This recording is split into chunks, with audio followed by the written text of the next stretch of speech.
नमस्कार मित्रों, eleven classes के यूट्यूब प्लेटफॉर्म पे आपका बहुत बहुत स्वागत है। मेरा नाम विवेक है। हम लोग उत्तर प्रदेश कांस्टेबल का जो री एग्जाम होने वाला है उसके लिए नित्य प्रतिदिन कक्षा लेकर आते हैं। आज की कक्षा में हम बात करेंगे प्रमुख आंदोलनों की। प्रमुख सशस्त्र विद्रोह जो हुए थे, विद्रोह के भी कई होते हैं। एक अहिंसात्मक विद्रोह होता है, एक सशस्त्र विद्रोह होता है जिसको हिंसात्मक विद्रोह भी कहा जाता है। तो यह दो हमारी जो कक्षा होगी उसमें हम बात करेंगे। आज की यह पहली कक्षा है। जो प्रमुख सशस्त्र विद्रोह हुए थे उनमें कौन कौन से विद्रोह हुए थे, कौन कौन से कारक थे, उन विद्रोह के प्रमुख बिंदु ऐसे कौन कौन से हैं जो परीक्षा में पूछे जाते हैं। तो आइए बात करें। विद्रोह में आज हम बात करेंगे बहावी आंदोलन की। बहावी आंदोलन क्या था, इससे क्या क्या प्रश्न पूछे जा सकते हैं, आज की यह कक्षा उसी बेस्ड होगी।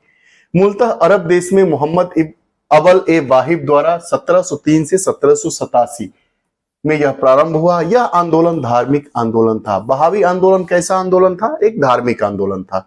इसका उद्देश्य क्या था? भारत में इसका उद्देश्य यह था कि इस्लामिक सामाजिक व्यवस्था के साथ इस्लामिक राज्य की स्थापना करना। बहावी आंदोलन का प्रमुख उद्देश्य क्या था? भारत में इसका प्रमुख उद्देश्य यह था कि इस्लामिक समाज की, इस्लामिक राज्य की स्थापना करना, एक ऐसा राज्य जिसमें इस्लाम के व्यवस्था के अनुरूप व्यवस्थाएं संचालित की जाए। शाह वली उल्लाह 1702 से 1762 पहले भारतीय मुसलमान नेता थे जिन्होंने मुसलमानों की दुरावस्था पर चिंता की। यह शाह वही उल्लाह ऐसे प्रथम नेता थे जिसने मुसलमानों की जो नीचे गिरी हुई स्थिति थी, उनकी जो दुर्व्यवस्था थी, उस पर इन्होंने पहली बार बात की। बाद में शाह अब्दुल अजीज और सैयद अहमद बरेलवी ने इसे भारत में बहावी आंदोलन का रूप दिया। बहावी आंदोलन का रूप भारत में किसने दिया? तो दो नाम आते हैं, एक बरेलवी का और एक अब्दुल अजीज का। आगे सैयद अहमद ने इसे धर्मयुद्ध बतलाते हुए भारत के प्रमुख नगरों की और महत्वपूर्ण स्थानों की यात्रा की। बहावी आंदोलन को इन्होंने एक धर्मयुद्ध की संज्ञा दी और सैयद अहमद ने भारत के कई क्षेत्रों में जाकर अपनी यात्रा को प्रारंभ किए। सैयद अहमद ने अपनी गतिविधियों का केंद्र भारत के उत्तर पश्चिम सीमांत में सियाना नामक स्थान को बनाया। भारत में इसका प्रमुख केंद्र पटना था। बहावी आंदोलन का प्रमुख केंद्र कहां था? पटना था। यह एक धार्मिक यात्रा थी। बहावी आंदोलन का मुख्य उद्देश्य क्या था? भारत के परिप्रेक्ष्य में अगर हम देखेंगे तो जो इस्लाम धर्म है उसकी सामाजिक स्थितियों को, उसकी व्यवस्थाओं को भारत में लागू करना। बहावी आंदोलन क्यों प्रारंभ किया गया? ये एक नेता थे, वो मुस्लिम नेता, पहले मुस्लिम नेता की संज्ञा इनको दी जाती है। वो बताए कि भारत की जो स्थिति है मुसलमानों की भारत में वह अच्छी नहीं है, तो इसको सुधारने के लिए इन्होंने यह कदम उठाया। बहावी आंदोलन जो यात्रा का रूप लिया था, बहावी आंदोलन का रूप लिया था, इसका प्रमुख केंद्र पटना था, बिहार। 1831 में सैयद अहमद बरेलवी की मृत्यु के पश्चात पटना के अली बंधु विलायत अली, इनायत अली इसके प्रमुख नेता बने। जब बरेलवी की मृत्यु हो जाती है उसके बाद अली बंधु इसके नेता बनते हैं। शुरू में यह आंदोलन पंजाब के सिखों के विरुद्ध था, परंतु पंजाब के विलय के बाद यह अंग्रेजों के विरुद्ध हो गया। जो बहावी आंदोलन था, प्रश्न पूछा जाता है कि जो बहावी आंदोलन था प्रारंभ में किसके विरुद्ध किया गया आंदोलन था? तो यह सिखों के विरुद्ध था। लेकिन पंजाब का जब विलय हो जाता है उसके बाद यह अंग्रेजों के विरुद्ध चलाया गया आंदोलन था। यह सशस्त्र आंदोलन पूर्णतः मुस्लिम समुदाय के पुनरुत्थान के लिए और ब्रिटिश राज्य के विरुद्ध भारत में मुस्लिम राज स्थापित करने के लिए था। जो यह बहावी आंदोलन, जिसको सशस्त्र विद्रोह का नाम दिया जा रहा है, यह अंग्रेजों के खिलाफ था और भारत में इस्लामी राज्य की स्थापना करने के उद्देश्य से यह बहावी आंदोलन, सशस्त्र विद्रोह चलाया गया था। आंदोलन था यह न तो पूर्ण धार्मिक था और न ही राजनीतिक। इसकी प्रेरणा सांप्रदायिकता थी जिसने अलगाववाद की प्रवृत्ति को बढ़ावा दिया।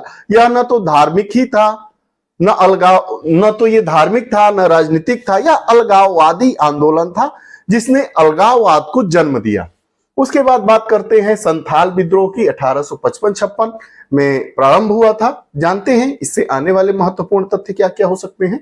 प्रारंभ से ही जो संथाल एक जनजाति थी जो जागरूक और स्वतंत्रता प्रिय थी। संथाल जनजाति थी जो जागरूक थी और चाहती थी कि हमें स्वतंत्रता मिले। स्वतंत्रता प्रिय जनजाति कौन थी? तो संथाल जनजाति को कहा जाता है। मूलतः ये आधुनिक छोटा नागपुर के दक्षिण में बसे थे और अनेक वर्षों से भूमि जोत रहे थे। 1793 के भूमि के अस्थायी बंदोबस्त से भूमि पर अब जमींदारों का मालिकाना हक हो गया। 1793 की जो अस्थायी भूमि बंदोबस्त की व्यवस्था लाई, उससे भूमि पर जमींदारों का मालिकाना हक हो गया। इसके विरुद्ध यह आंदोलन अपना प्रारंभ करता है। यह जनजाति राजमहल की पहाड़ियों में बस गई, यहां भूमि को उपजाऊ बना लिया।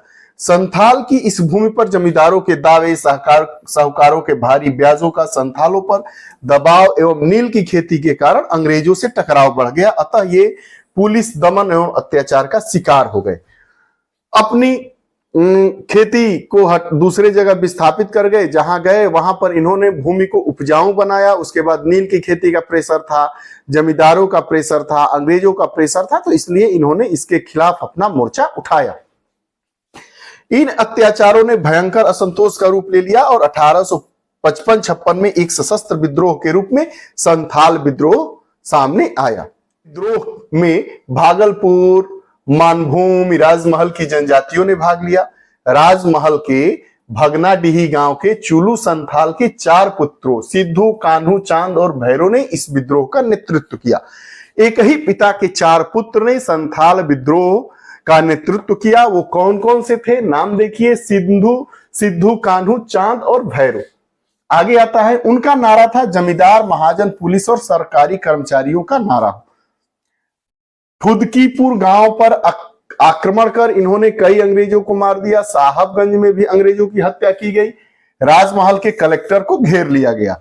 इनके दमन के लिए कैप्टन फगान के नेतृत्व में फैलापुर नामक स्थान पर आक्रमण के लिए 500 ब्रिटिश सैनिक भेजे गए। किसके नेतृत्व में? कैप्टन फगान के नेतृत्व में। इस आक्रमण में कान्हू सहित संथालों के कई नेता मार दिए गए। जो चुलू संथाल के पुत्र थे कान्हू संथाल, जिन्होंने संथाल विद्रोह के अगुआ के रूप में सामने आए थे, प्रमुख अगुआ थे, उनको मार दिया गया। संथालों का जो संघर्ष था अंग्रेजी सेनाओं से पकौड़ और महेशपुर में भी हुआ। संथालों की भारी हानि हुई। संथाल क्रांति के दमन के लिए ब्रिटिश सेना ब्रिगेडियर जनरल लायड के अधीन रखी गई थी। जो लायड थे उनके अधीन ही ब्रिटिश ब्रिगेडियर की सेना को रखी गई थी। कर्नल वर्ड को यहां का स्पेशल कमांडर नियुक्त किया गया। क्रांति के पश्चात इस क्षेत्र का शासन सीधे भारत के गवर्नर जनरल के अधीन कर दिया गया। इस क्षेत्र को संथाल परगना कहा गया। विशेष सुविधाओं के बहाने यहां बहिर्गत क्षेत्र घोषित कर दिया गया। इसको बहिर्गत क्षेत्र की श्रेणी में ला दिया गया, जो यह जहां पे संथाल विद्रोह था। प्रमुख भारतीय सशस्त्र विद्रोह में आज हम लोगों ने बात किया बहावी आंदोलन और संथाल विद्रोह का। उम्मीद है इसमें जो टॉपिक थे और उनके जो तथ्य थे परीक्षा की दृष्टि से बहुत ही उपयोगी है। आपको हमारी कक्षा अच्छी लगी होगी। कृपया कमेंट बॉक्स में अपने विचार जरूर दीजिएगा। पुनः नई कक्षा के साथ उपस्थित होंगे, तब तक के लिए बहुत बहुत धन्यवाद। नमस्कार।